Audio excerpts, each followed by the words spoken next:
ನಮಸ್ತೆ, welcome to Ashwajio vlogs YouTube channel. ಯಾರೆಲ್ಲ ನನ್ನ ಚಾನಲ್ನ ಸಬ್ಸ್ಕ್ರೈಬ್ ಮಾಡಿಲ್ಲ, ಸಬ್ಸ್ಕ್ರೈಬ್ ಮಾಡಿ ಬೆಲ್ಲೈಕನ್ನ ಕ್ಲಿಕ್ ಮಾಡಿ. ನಾನು ಈ ದಿನ ಯಾವುದೇ ಸಾಸ್ನ ಯೂಸ್ ಮಾಡದೆ ಪಾಸ್ತಾನ ಮಾಡ್ತಾಯಿದ್ದೀನಿ. ತುಂಬ ಹೆಲ್ತಿ ಫುಡ್ಡು, ಮಕ್ಕಳಿಗೂ ಕೂಡ ಎಲ್ಲರಿಗೂ ಕೂಡ ತುಂಬ ಇಷ್ಟ ಆಗುತ್ತೆ.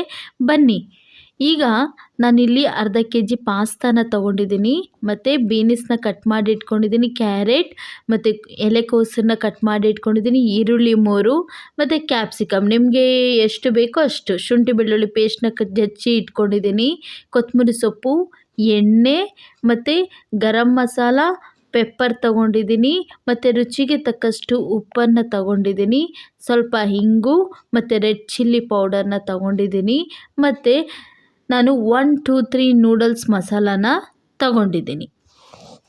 ಈಗ ಗ್ಯಾಸ್ ಒಲೆ ಮೇಲೆ ನಾನೊಂದು ದೊಡ್ಡ ಅಗಲಕ್ಕಿರುವಂಥ ಪಾತ್ರೆನೇ ಇಟ್ಬಿಟ್ಟು ಅದಕ್ಕೆ ನಾನು ನೀರು ಹಾಕ್ಕೊತಾ ಇದ್ದೀನಿ.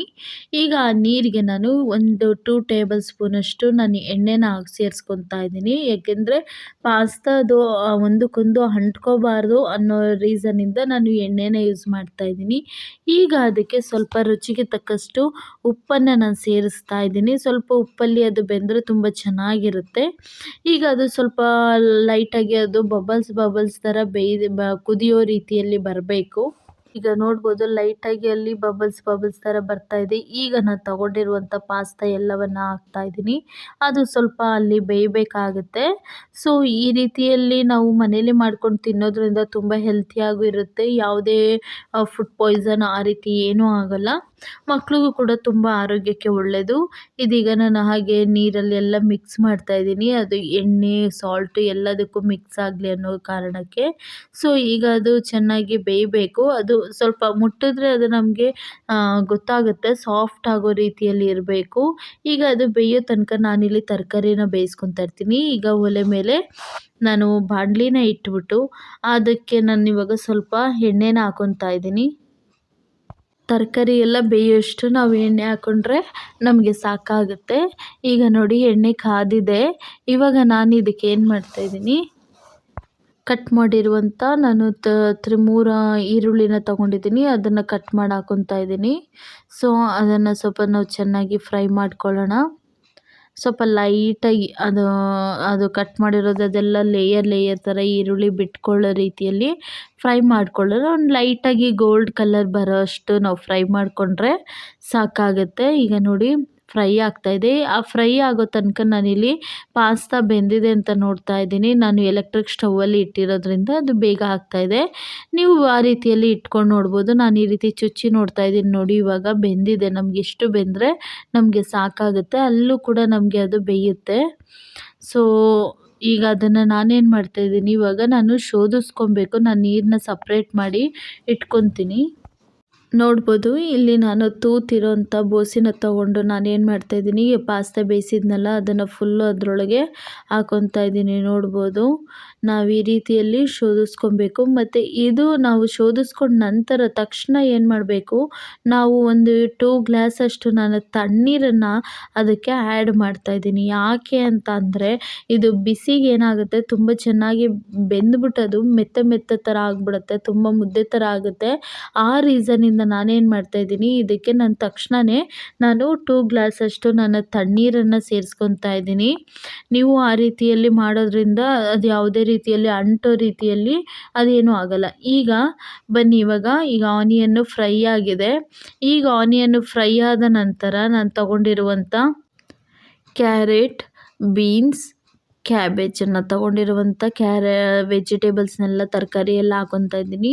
ನಿಮ್ಮಲ್ಲಿ ಯಾವುದೇ ತರಕಾರಿ ಇದೆ ಅದನ್ನೆಲ್ಲ ಸೇರಿಸ್ಕೊಬೋದು. ಬಟಾಣಿ ಕೂಡ ನೀವು ಸೇರಿಸ್ಕೊಬೋದು. ಅದು ನಿಮ್ಮಲ್ಲಿ ಯಾವ್ಯಾವ ತರಕಾರಿ ಇರುತ್ತೋ ಅದನ್ನೆಲ್ಲ ನೀವು ಆ ರೀತಿಯಲ್ಲಿ ಸೇರಿಸ್ಕೊಂಡು ಈ ರೀತಿಯಲ್ಲಿ ತಿನ್ನೋದ್ರಿಂದ, ನಾವು ಹಾಗೆ ತಿನ್ನಲ್ಲ, ತರಕಾರಿ ಎಲ್ಲ ಮಕ್ಕಳು ಆಯ್ತಾರೆ, ಆದರೆ ಪಾಸ್ತಾ ಅಂದರೆ ತುಂಬ ಇಷ್ಟಪಡ್ತಾರೆ, ಅದಕ್ಕೋಸ್ಕರ.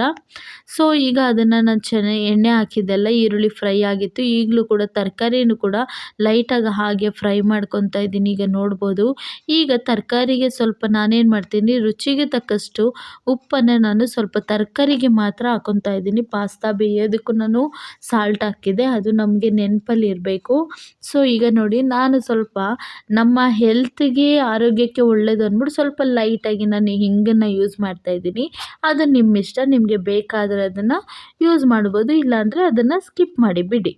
ಈಗ ಅದನ್ನು ಚೆನ್ನಾಗಿ ಮಿಕ್ಸ್ ಮಾಡ್ತಾಯಿದ್ದೀನಿ. ನೋಡಿ, ಇವಾಗ ಈ ರೀತಿಯಲ್ಲಿ ಚೆನ್ನಾಗಿ ನಾವು ಮಿಕ್ಸ್ ಮಾಡಾದ್ಮೇಲೆ ಅದಕ್ಕೆ ನಾನು ಶುಂಠಿ ಬೆಳ್ಳುಳ್ಳಿನ ನಾನು ಏನು ಮಾಡಿದೆ, ಕುಟ್ಟಾಣಿಲಿ ಜಜ್ಜಿ ಇಟ್ಕೊಂಡಿದ್ದೆ, ನಾನು ಅದನ್ನು ಈಗ ಹಾಕೋತಾ ಇದ್ದೀನಿ.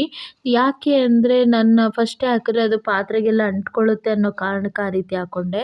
ಅದ್ರ ಜೊತೆಗೆ ಈಗ ಕ್ಯಾಪ್ಸಿಕಮ್ಮು ಹಾಕ್ಬಿಟ್ಟು ಚೆನ್ನಾಗಿ ಅದನ್ನು ಫ್ರೈ ಮಾಡ್ಕೊತಾ ಇದ್ದೀನಿ ತರಕಾರಿ ಜೊತೆಗೇ. ಮಕ್ಳಿಗೆ ಈ ರೀತಿ ಮಾಡಿಕೊಂಡು ಮನೇಲಿ ಕೊಡೋದ್ರಿಂದ ತುಂಬ ಖುಷಿಯಾಗುತ್ತೆ. ಸಮ್ಟೈಮ್ಸು ನೈಟ್ ಡಿನ್ನರ್ಗಾಗಿರ್ಬೋದು, ಮಾರ್ನಿಂಗ್ ಬ್ರೇಕ್ಫಾಸ್ಟ್ಗೆ, ಮತ್ತು ಏನಾದ್ರು ಸ್ನ್ಯಾಕ್ಸ್ ಥರ ತಿನ್ನಬೇಕು ಅಂದಾಗ ನಾವು ಈ ರೀತಿ ಮಾಡಿ ಕೊಡೋದ್ರಿಂದ ಮನೇಲಿ ಎಲ್ಲರೂ ಕೂಡ ಇಷ್ಟಪಡ್ತಾರೆ. ಇದು ನನ್ನ ಹಸ್ಬೆಂಡ್ಗೆ ತುಂಬ ಇಷ್ಟ. ಅದಕ್ಕೋಸ್ಕರ ನಾನು ಇವತ್ತು ಇದನ್ನು ಮಾಡ್ತಾಯಿದ್ದೀನಿ. ಸೊ ಇವಾಗ ಅದನ್ನು ಫ್ರೈ ಆಗ್ತಾಯಿದೆ. ಈಗ ಅದಕ್ಕೆ ನಾನು ಒಂದು ಪ್ಲೇಟನ್ನು ಮುಚ್ಚಿ ಅದನ್ನು ನಾನು ಹಾಗೆ ಬೇಯಿಸ್ಕೊತಾ ಇರ್ತೀನಿ. ಸಾಲ್ಟ್ ಎಲ್ಲ ಹಾಕಿರೋದ್ರಿಂದ ಅದು ಸ್ವಲ್ಪ ಉಪ್ಪೆಲ್ಲ ಹಿಡಿಬೇಕು. ಸೊ ಈಗ ನೋಡಿ, 5 ಮಿನಿಟ್ಸ್ ಆಗಿದೆ. ಈಗ ಸ್ವಲ್ಪ ತರಕಾರಿ ಎಲ್ಲ ಬೆಂದಿದೆ, ನೋಡ್ಬೋದು. ತುಂಬ ಚೆನ್ನಾಗಿ ಅದು ಇನ್ನು ಸಾಫ್ಟ್ ರೀತಿಯಲ್ಲಿ ಆಗುತ್ತೆ. ಆಗ ತರಕಾರಿ ಬೆಂದಿದೆ ಅಂತ ಗೊತ್ತಾಗುತ್ತೆ. ಯಾಕಂದರೆ ತರಕಾರಿ ಜಾಸ್ತಿ ಬೇಯಿಸಬಾರ್ದು, ಹಾಗೇ ತಿನ್ನೋದ್ರಿಂದ ತುಂಬ ಒಳ್ಳೆಯದು. ಈಗ ಹಾಕಿರೋ ತರಕಾರಿ ಎಲ್ಲ ಹಾಗೆ ತಿನ್ಬೋದು, ಆ ಕಾರಣದಿಂದ ಸ್ವಲ್ಪ ಬೆಂದರೆ ಸಾಕು. ಈಗ ಗರಂ ಮಸಾಲ, ಪೆಪ್ಪರ್ ಪೌಡರನ್ನು ಹಾಕ್ಬಿಟ್ಟು ನಾನು ಅದನ್ನು ಮಿಕ್ಸ್ ಮಾಡ್ತಾಯಿದ್ದೀನಿ. ಈಗ ಅದಕ್ಕೇ ನಾನು ರೆಡ್ ಚಿಲ್ಲಿ ಪೌಡರ್ನ ಹಾಕೋತಾ ಇದ್ದೀನಿ, 2 ಟೇಬಲ್ ಸ್ಪೂನು. ನಿಮ್ಮ ರೆಡ್ ಚಿಲ್ಲಿ ಪೌಡರು ಖಾರ ಇದ್ದರೆ ನೀವು ಅದಕ್ಕೆ ತಕ್ಕಂತೆ ನೀವು ಹಾಕ್ಕೋಬೋದು. ಇದು ನಮ್ಮ ಮನೇಲೇ ನಾವು ರೆಡ್ ಚಿಲ್ಲಿ ಪೌಡರ್ ಮಾಡಿರೋದ್ರಿಂದ ಸೊ 2.5 ಟೇಬಲ್ ಸ್ಪೂನು ನಾನು ಅದಕ್ಕೆ ಯೂಸ್ ಮಾಡ್ತಾಯಿದ್ದೀನಿ. ಏಕೆಂದರೆ ನನಗೆ ಗೊತ್ತಿದೆ ಎಷ್ಟು ಖಾರ ಇದಿದೆ ಅಂತ. ಸೊ ಈಗ ಅದನ್ನು ಚೆನ್ನಾಗಿ ಮಿಕ್ಸ್ ಮಾಡ್ಕೊತಾ ಇದ್ದೀನಿ. ಈಗ ಮಿಕ್ಸ್ ಮಾಡಿದ್ಮೇಲೆ ಈಗ ನಾನು 1 to 3 ಆ ನೂಡಲ್ಸ್ ಮಸಾಲನ ನಾನು ಕಟ್ ಮಾಡಿ ಹಾಕ್ಕೊತಾ ಇದ್ದೀನಿ. ಈ ಟೈಮಲ್ಲೇ ನಿಮಗೆ ಸಾಲ್ಟು ಬೇಕು ಅಂತ ಅನಿಸಿದ್ರೆ ನೀವು ಹಾಕೊಬೋದು. ಒಂದು ತರಕಾರಿನ ನೀವು ತಿಂದು ನೋಡಿದ್ರೆ ಗೊತ್ತಾಗುತ್ತೆ ಅದು ಉಪ್ಪು ಹಿಡ್ದಿದೆಯೋ ಏನು ಅಂತ. ಸೊ ಈ ಟೈಮಲ್ಲಿ ನೀವು ಸಾಲ್ಟ್ ಬೇಕಾದರೆ ಹಾಕ್ಕೋಬೋದು. ನಾನಿಲ್ಲಿ 3 ಪ್ಯಾಕೆಟ್ನ ನಾನು ತಗೋತೀನಿ, 1 to 3 ನೂಡಲ್ಸ್ ಮಸಾಲಾನ. ಸೊ ಇದು ತುಂಬ ಚೆನ್ನಾಗಿರುತ್ತೆ. ಮ್ಯಾಗಿ ಮಸಾಲಾಗಿಂತ ನನಗೆ ಇದು ತುಂಬ ಇಷ್ಟ ಆಗುತ್ತೆ. ನಿಮಗೆ ಮ್ಯಾಗಿ ಮಸಾಲೆ ಇಷ್ಟ ಆದರೆ ನೀವು ಹಾಗೆ ಮಾಡ್ಬೋದು, ಇಲ್ಲ ಸಾಸ್ ಎಲ್ಲ ಯೂಸ್ ಮಾಡ್ತೀನಿ ಅಂದರೆ ಮಾಡ್ಬೋದು. ನಾನು ಯಾವುದೇ ಸಾಸ್ನ ನಾನಿಲ್ಲಿ ಯೂಸ್ ಮಾಡ್ತಾಯಿಲ್ಲ. ಸೊ ಇವಾಗ ಅದನ್ನು ಚೆನ್ನಾಗಿ ಮಿಕ್ಸ್ ಮಾಡ್ತಾಯಿದ್ದೀನಿ, ನೋಡ್ಬೋದು.